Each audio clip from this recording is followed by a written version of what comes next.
இன்னைக்கு கொடை மிளகாயை வச்சு சப்பாத்திக்கு சூப்பரான கிரேவி செய்ய போகிறோம். 15 நிமிஷத்தில் ஈஸியாக செஞ்சிடலாம். வாங்க எப்படி செய்யலாம்னு பார்க்கலாம். வடைச்சட்டியை வச்சு எண்ணெயை ஊற்றி வெட்டி வச்ச வெங்காயம் கொடை மிளகாயை போட்டு நல்லா வதக்கணும்.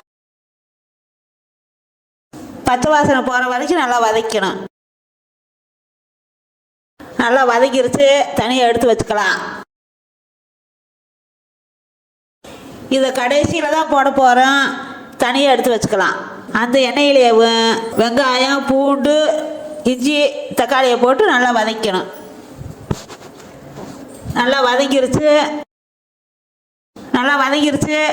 எடுத்து ஆற வச்சு மிக்சியில் போட்டு கொஞ்சம் தயிரை ஊற்றி நல்லா அரைச்சி எடுத்துக்கணும்.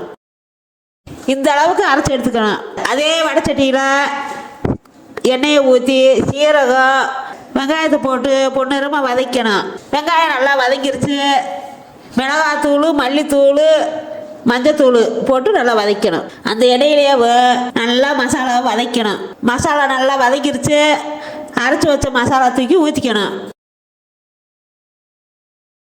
தேவையான அளவு உப்பு போட்டு 2 நிமிஷம் நல்லா வதக்க விடணும். மூடி எண்ணெய் மேலே வர்ற வரைக்கும் வதக்கணும். எண்ணெய் நல்லா பிரிஞ்சு வந்துருச்சு. கொஞ்சம் போல தண்ணியை ஊற்றி கரம் மசாலா போட்டு கொத்தமல்லி தலையை தூவி முதல்ல வதக்கி வச்ச வெங்காயம் கொடை மிளகாயை எடுத்து போட்டு 2 நிமிஷம் நல்லா வதக்கணும். கொடை மிளகாயை முதலையே வதக்கினதுனால 2 நிமிஷம் வதக்கினா போதும். 2 நிமிஷம் நல்லா வதக்கிருச்சு. நம்மளோட சூப்பரான கொடை மிளகாய் கிரேவி ரெடி. சப்பாத்தி கூட அந்த கிரேவியை வச்சு தொட்டு சாப்பிட்டோம்னா அவ்வளவு டேஸ்ட்டு சூப்பராக இருக்கும். பிடிச்சிருந்தா சப்ஸ்கிரைப் பண்ணுங்க.